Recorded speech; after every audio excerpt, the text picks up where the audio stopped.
Hey y'all, thanks for tuning back in. He's driving our C30 wrecker we call Big Bird around for a quick demonstration video of how the wrecker bed operates. A few of our viewers have requested a quick demo video of the truck, so we're going to give you a closer look at how everything works. So let's get started.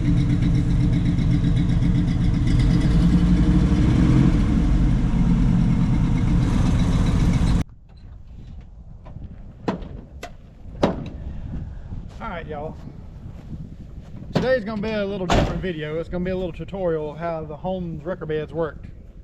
And the Sherlock beds, they were basically the same as the Holmes. When Champion come along, they turned everything into hydraulic.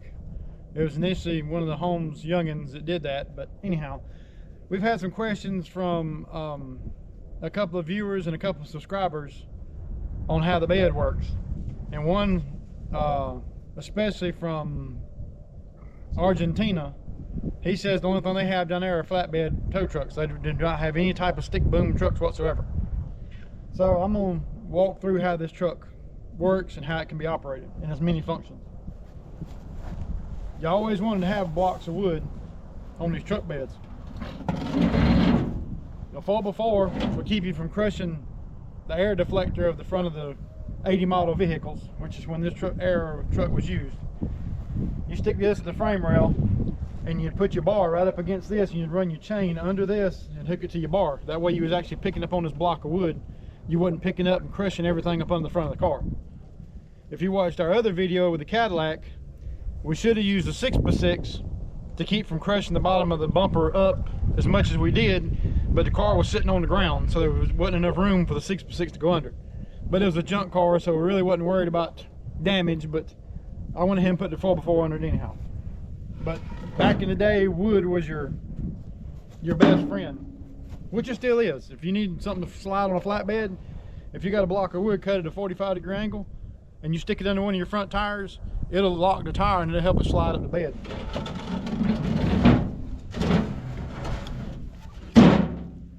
All right. The booms on these trucks were extendable.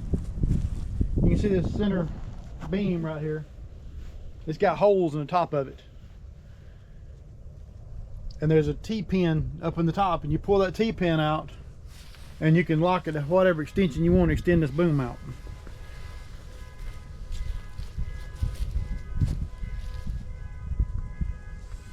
There's 7 holes in it. And each hole is a foot apart, so this boom is fan out 6 feet. I wouldn't extend it all the way to the very last one because that don't leave but just about 14 inches of bar stuck in the top. But if you want to be daring, you could. But anyhow,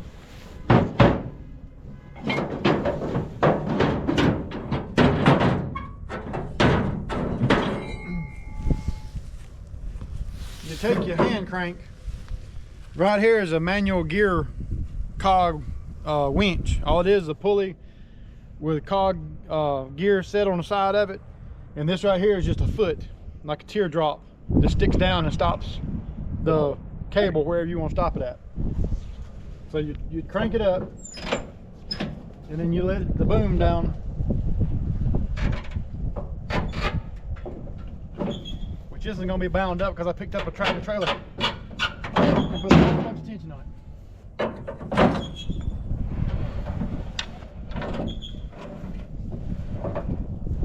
You would let that out. You would pull your T, turn it, and that would release a slide. You'd have to have more cable out than what I got here. But anyhow, that's what this chain here is hooked for. If you take your cable and run it out, hook it to a fixed object with a snatch block, and then run this back and hook it to this yoke, that would extend your boom for you, or help you extend your boom to wherever you wanted to put it. And then once you got it in the position you wanted it in, you just turn that and it would lock back in the hole, which this one's actually slid past the hole, so it's too far back as it is. But anyhow, that's how that portion of it would work. I'm not good at talking and teaching, so this may not be helpful, but anyhow, once you got that extended out to however you wanted it, I'm I'm gonna go ahead and run this out a little bit.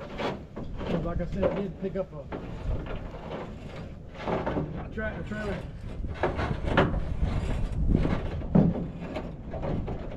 The other day. And bound it all up.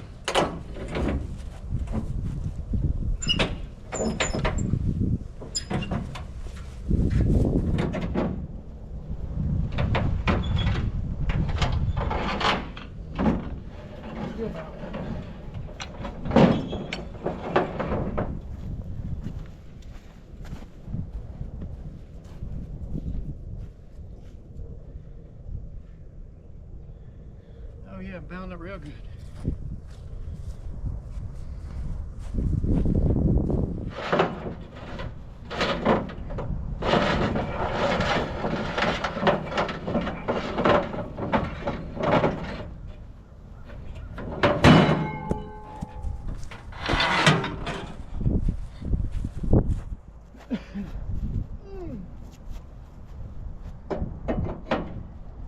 What happens when you do crazy things with your equipment?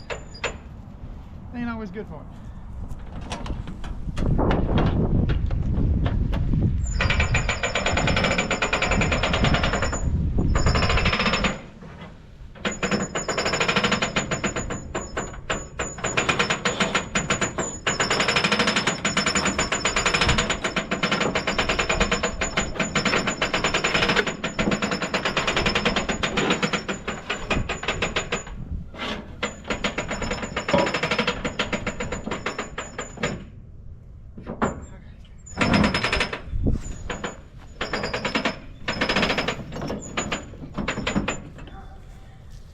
And I always like to have my boom up to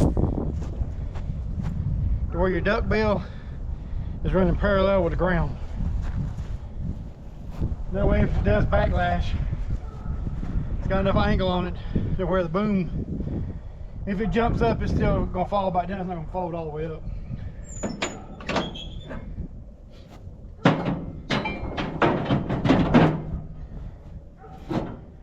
But then it's got to manually drive chain driven winch.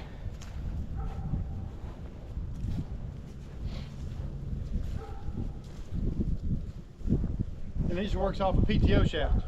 Everything else in the bed's manual. This is the only thing that actually works off the truck itself. And you can replace that with a hydraulic winch. People nowadays put ropes on these trucks. That cable I was just fighting with, you can replace it with a rope and have the rope holding the boom up. But it's all your preference. And these Scotch blocks, they go up on your back tires. They got a chain on them. That chain comes up and hooks in this hole right here. And as you can see on this truck, it's been tugged on many times. But you'd hook your chain in that hole and drop your Scotch block on the ground, and then your truck would roll back up on the Scotch block, and that would dig in the ground. When it dug in, the truck wasn't going nowhere. It just kept straight up in the air. It'd stand up, it wouldn't move anywhere. Your slings, they got the same T-handle up there. That way when you back up to a car and you can't get perfect with them, with the vehicle, at the perfect angle, you can pull both these T-handles out and your sling will slide out like so. And there again, it's got two more holes back there that'll stop in once you pull so far out. But that way you can hook the sling. You've probably seen us in one of the videos where we're doing the red wrecker. It's got a truck bar, so it don't have the rubber straps on it. And the sling on it hadn't been slid in so long, where I was having to fight. I couldn't get the sling to drop down low enough to hook up on the bottom of the front leaf springs of the Peterbilt. And then this is just a generic snatch block. I think this one here is a 3-ton. I don't know, don't even say no more. Yeah, no telling what it was. But anyhow, this is just a generic Yeah. My brain just drawed a blank. Snatch block. There you go. And what you do is you'd hook this to the unit you was pulling and then bring your cable back and hook it to your truck. You either hook it in this bull ring here, or you got a bull ring on the other side, same way. But on this particular truck, I used to pull my pressure washing trailer with it. So I added a receiver hitch to it, and I would just hook my cable around the receiver hitch ball, because the mouth on it's just big enough to fit around the neck of the ball. But basically that's the operation of the manual wrecker beds. But the reason they quit using these beds, this type of series of bed, one guy made a comment because they was dangerous, one guy made a comment because they tore up vehicles. Well, that's all in the operator's era of using it, because you can damage a vehicle with a wheel lift. But the reason they quit using these beds is because the gears in them, they have no clutches whatsoever. So whenever you hear in the videos, when you engage this handle to engage the winch, you hear the gears try and mesh together because they're not tapered gears, they're squared gears. So you hear them go clack, clack, clack, clack, clack. And what that is on the bottom of the gearbox. You can probably see it better from over there, where the handle comes up through the floor. You see that part's moving in there? Where that part is, you set spring. When you push that handle forward, that square cog gear's got to jump in the other square cog gear. So what you hear chattering is actually that spring right there jumping back and forth. It's got a just a regular fork and then like a shifter fork. And that's what you hear chattering whenever you hear the gears engage. So between them being noisy and between you having to work twice as hard to use one of these trucks, like manually letting your boom up and down, manually extending your boom in and out, that's the reason they quit using these. But if you weigh this truck versus a hydraulic wrecker, I took this truck in places my hydraulic wreckers could never think about going. And these trucks don't quit pulling until either you break the frame, break that chain, or break the PTO off the side of the transmission. We've had the mule hooked to a 100,000 pound load of crushed cars and I uprighted it right by itself with two cables. And it was laid over camber, which means it wasn't laid 90 degrees to the ground. It was on a ravine, it was on a hill facing downhill. So it was actually about 108 degrees to the ground, and I had to bring it back up and then had to walk it out with the truck still hooked to it. But there again, we didn't have no videos back then, so you can either take my word for it or not. The guy I did it for lives right back here. But anyhow, that's pretty much the operations of the truck. But you could replace that. You could take one of these booms, and it ain't got to be on a wrecker bed. It can be in the bed of a pickup truck. We did that to a couple of them back in the day. You can put this in the bed of a pickup truck, but when you put it in the bed of the truck, you got to run it in your first hole right here. You got to extend the boom out because the actual bed of your pickup truck's longer. It's squared. So to keep your car you're towing out of the side of your truck, you got to extend your boom out a little bit. But you could replace that with a electric winch and still keep your cog gear up here in the tower, or you can take and run a pulley out of the bottom down there and run a cabled winch, a rope spun winch, or either a cable electric winch, and come up and do the same deal with it. So yeah, these trucks are getting obsolete, but if you knew how to run one, which me and Sparks and Grit Garage and a couple others out there that's been around it, and Doughboy, he reached out to us. If you've been around it and cut your teeth on one of these trucks, you kind of look down on a hydraulic truck, because when you go out with a hydraulic truck, you got to start rigging up snatch blocks and cables to make the winches actually work. With this thing here, you can see in the video, I picked up a road tractor, 18-wheeler trailer that was loaded, and I didn't pick him up off the ground, but I was able to help him as he winched the landing gear down. I was able to pick the front of the trailer up as he went down, so he wasn't able to hadn't struggle with it. So they are handy, and this in here has been really abused. Ought to took better care of it back in the day, but it's one of them deals to where we wasn't all about looking pretty. We was just about trying to make a living and survive, raise two youngins, and keep a business going. So didn't care what we looked like, didn't care what people thought about us. When we got there and got the job done, we'd have a whole different outlook of what they thought about us when we left. But we do appreciate y'all watching the video if you've hung around through the whole ordeal. We still haven't put a carburetor on this thing, so we're still fighting that issue. But thanks for watching. Don't forget, like, share, subscribe, tell a friend. We're on Facebook, we're on Instagram, and we're on Patreon. Okay, also check out Dixie Customs Extra.